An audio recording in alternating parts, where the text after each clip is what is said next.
Peut-on parler de démocratie tant que l'open data ne sera pas généralisé? C'est en tout cas ce que croient ses plus ardents défenseurs. Mais au fait, qu'est-ce que c'est l'open data? Eh bien, c'est le mouvement qui consiste à rendre publiques les données brutes collectées par les pouvoirs publics.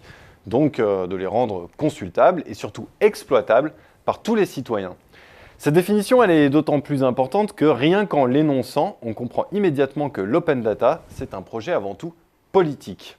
Henri Isaac, bonjour. Bonjour. Vous êtes maître de conférence à l'Université Paris-Dauphine et aussi conseiller scientifique Xerfi Precepta. Alors, avant de rentrer dans le sujet, avant de tenter de mesurer avec vous la portée du changement introduit par l'open data, parlons un peu de la naissance de ce projet. Je le disais en introduction, un projet avant tout politique.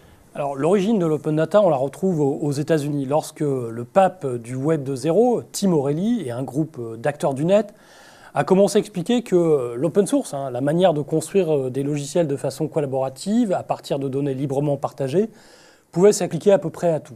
Oui, donc là, ce n'est plus l'open source, c'est l'État qui ouvre ces données. Alors, comment tout cela sert le citoyen? Quel intérêt y trouve-t-il finalement?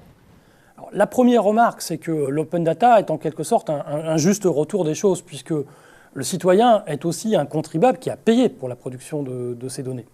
Mais l'essentiel, c'est que cette ouverture des données rééquilibre les pouvoirs entre le citoyen et l'État par la réduction de l'asymétrie d'information. L'État se conçoit plus alors comme une plateforme au lieu d'être un agent top-down.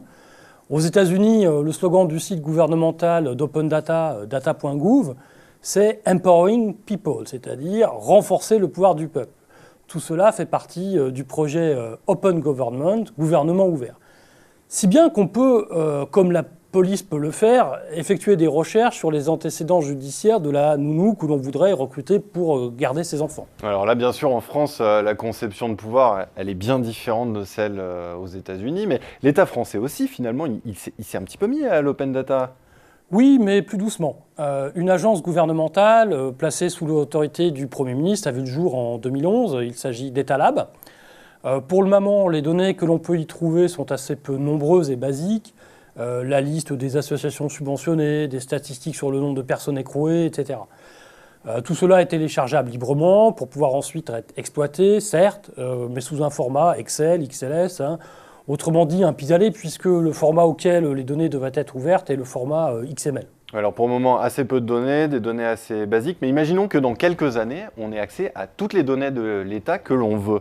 Quelles conséquences cela va avoir sur le comportement du citoyen? Quelles applications pratiques va-t-il faire avec cette open data?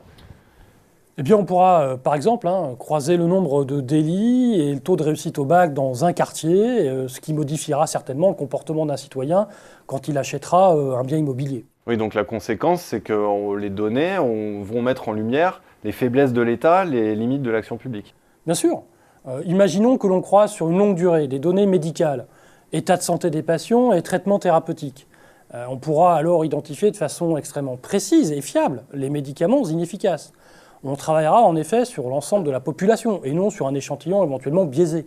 On saura surtout détecter les dépenses inutiles et combien la sécurité sociale a déboursé pour rien, si ce n'est enrichir les laboratoires pharmaceutiques. D'ailleurs, le ministère de la Santé rechigne à organiser les états généraux de l'open data en santé, pourtant annoncés par le Premier ministre. Alors craint-il que les données ouvertes mettent en lumière l'imbrication entre politique et lobby pharmaceutique, déjà entreaperçue avec l'affaire Cahuzac? Oui, bonne question. On comprend bien en fait que l'État il a tout intérêt à verrouiller finalement certaines données, même si elles sont anonymisées pour protéger la vie privée, c'est ce qu'il met en avant actuellement. Mais l'open data alors, dans ce cas-là, peut-il voir le jour puisque l'État il n'y a aucun intérêt? Les verrous les plus solides, ils sont faits pour sauter.